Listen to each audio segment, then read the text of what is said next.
Hello, hello, hello. Good evening, everybody. Hope that everybody's had a great day on today. Hello, Miss Elegant Photography.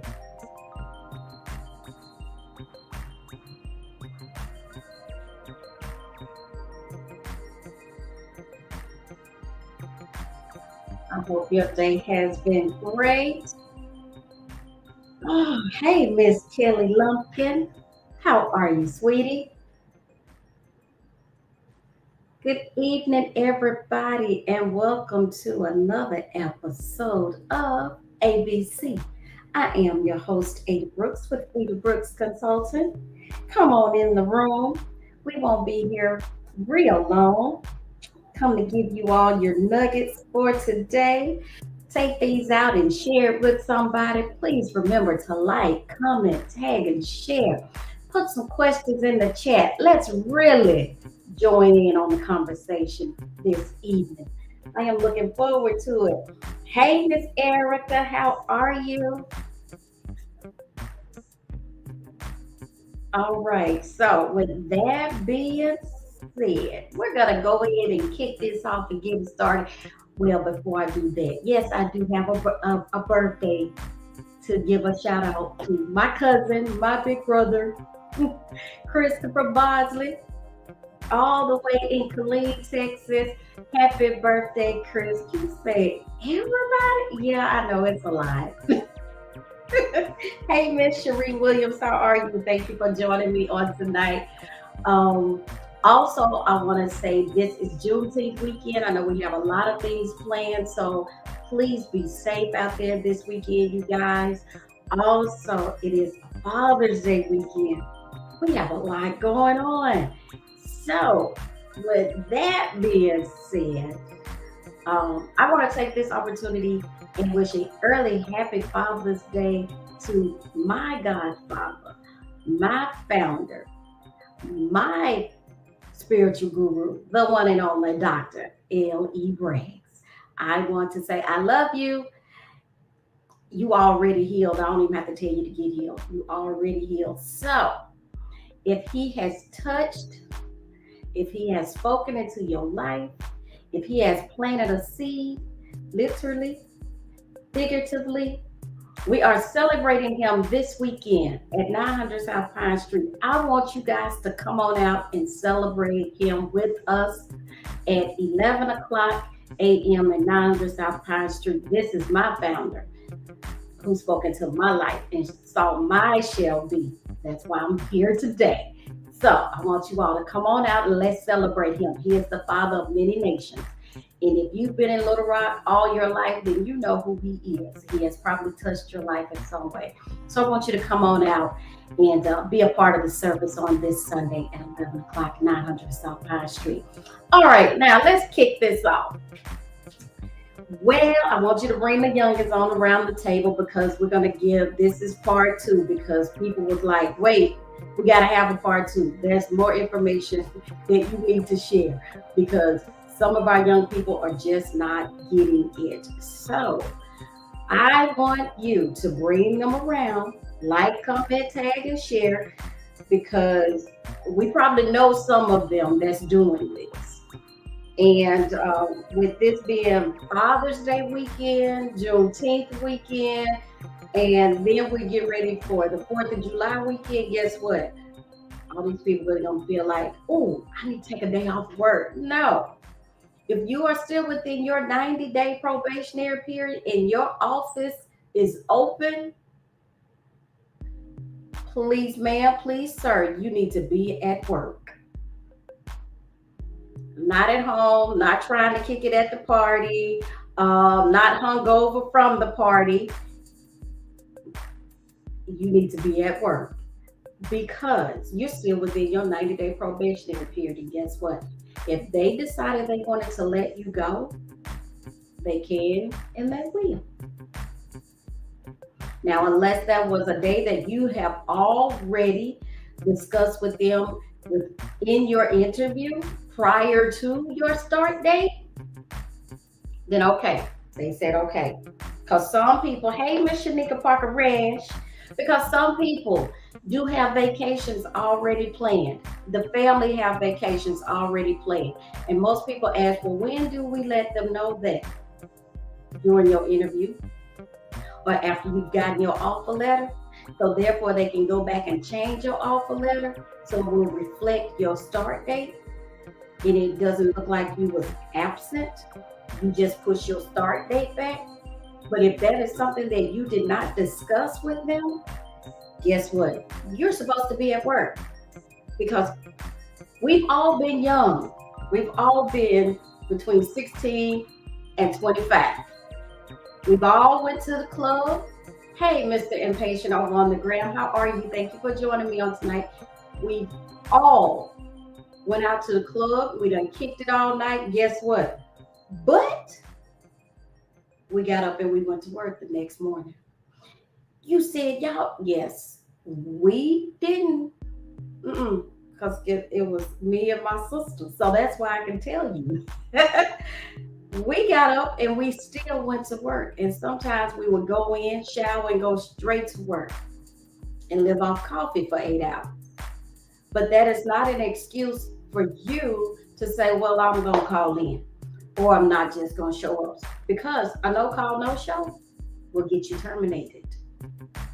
You say, but I didn't feel good. Well, that's your fault. Now, welcome to the real world. Now, this is what we call accountability for yourself. Not your parents getting you up to make sure you're ready for work because guess what?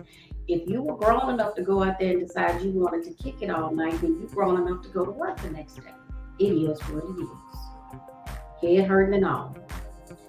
And you said, well, what if I have a death in the family? Unless it's an immediate death in the family, mother, father, sister, brother, grandparents, great grandparents, because you may still have them, you're young.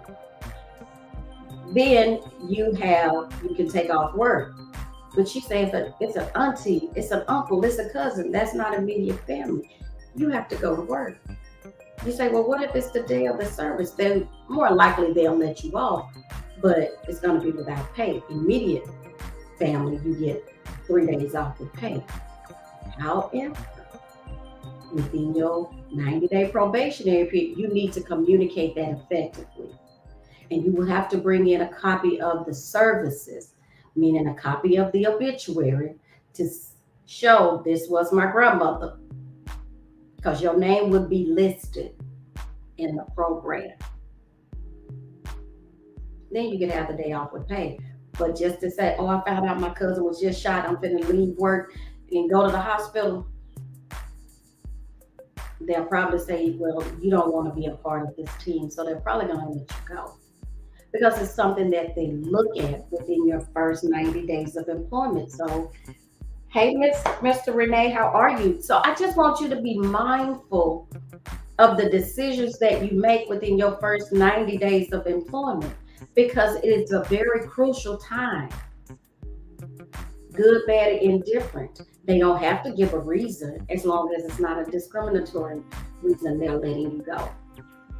But for Arkansas, being that we are a safe harbor state and an at will state, we can let you go within your first 90 days. And you have some managers that will just say, I don't want them. We just gonna let them go. They're not going to sit down and have a conversation with you and let you know what you need to improve upon. They're not going to take it as a learning experience for you, for them to take an opportunity to impart into your life and say XYZ. They may not say that.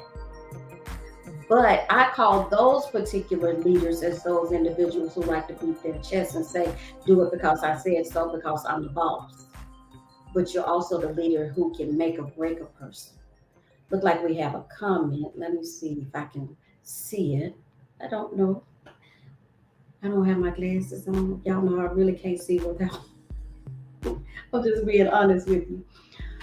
So, Sofa Studios. Hey, Sofa Studios over on the gram. How are you? Thank you for joining me on tonight. So, just be mindful of how you take the opportunity, if you are the leader, to impart into an individual who is starting his or her career, because they don't know, they're just learning. Yes, they may end up with the wrong person who may have trained them wrong, or maybe they had car trouble. We know certain things are going to happen. Maybe they had a flat, they ran out of gas, don't have enough gas money. But that's then the individual. If you don't have enough gas money, then you may want to stay at home and stop running everybody around town and not asking them for gas money. You know, you got to go to work now. Or ask your mom, your parents for gas money, give it back so you can get back and forth to work. Help them to help you. If you say, well, what if I'm a new leader? What if they hired me to be a manager? My thing for you would be, do not be a micromanager. Because as a micromanager, nobody likes to be micromanaged. Nobody likes anybody hovering over them while they do their job. Because if you're going to be that micromanager, guess what? You should have hired that person. You hired them because you trust them to do the job that you hired them to do. However, if you're going to be a micromanager, they're not going to be able to do their job, because they're going to feel you right here all the time. So therefore, trust them to do their job, delegate, but you can't be a hoverer as a manager. It doesn't work. You will lose a lot of people. So as a manager, as a leader, your job is to impart and develop your new employees, so that anything that you see that they're doing wrong, that's your opportunity to correct them right then. Don't wait till they get right at the 90 day and they think they doing well and they're now going into, hey, I have a full-time job, I'm out of my probationary period, everything is good. And you're saying, no, we're gonna have to let you go, but they don't know why you're letting them go. So that's your opportunity to coach, to let them know. You want to give them a 30-day review where they are. You want to give them a 60-day review as to where they are, and then that 90-day review. That 30 or 60 is you're having an opportunity to just have a verbal conversation with them. But don't wait to 90 days and these people think, I'm killing it. Mama, I got it. And now they finna lose their job. You just crushed them. What if that was the career they really wanted, but they had you as a manager? What if? Me being an HR professional, I always encourage my leaders, my supervisors, to have a sit down. Let them know where they are.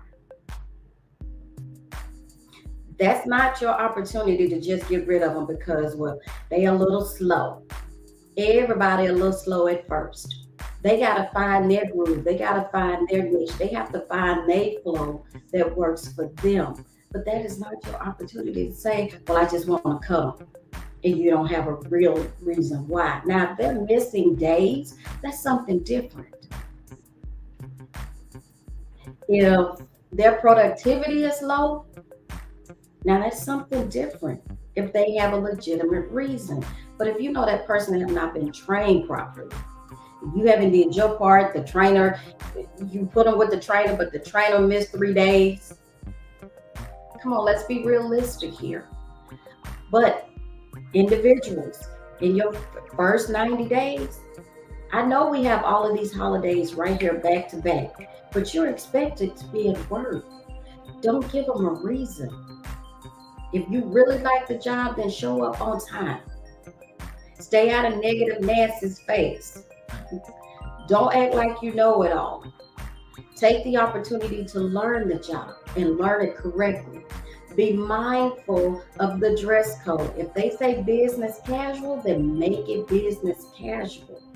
Not a low-cut blouse, skin-tight jeans and pants hanging off your behind and wearing your flip-flops, and I'm just going to go to work with my bonnet on my head that day. No, ma'am. No, sir. because then they're going to tell you you're not following policy and procedures. And definitely do not do a no call, no show. Now, me personally, as an HR professional, and this is just me, everybody is not this way. I'm going to tell you, I will give you one time. Why? Because you're learning your schedule. Maybe you overslept. But after that one time, that's it. You say, well, what if something happened? I end up in jail or in the hospital. Somebody needs to be calling in for you. That one phone call your mama. Mama, would you call my job? Okay. If you're in the hospital, I need to call my job. But guess what? They're going to ask for documentation. So all we're trying to do is make sure you have the necessary tips you need to be successful in where you are going. But you have to help us to help you.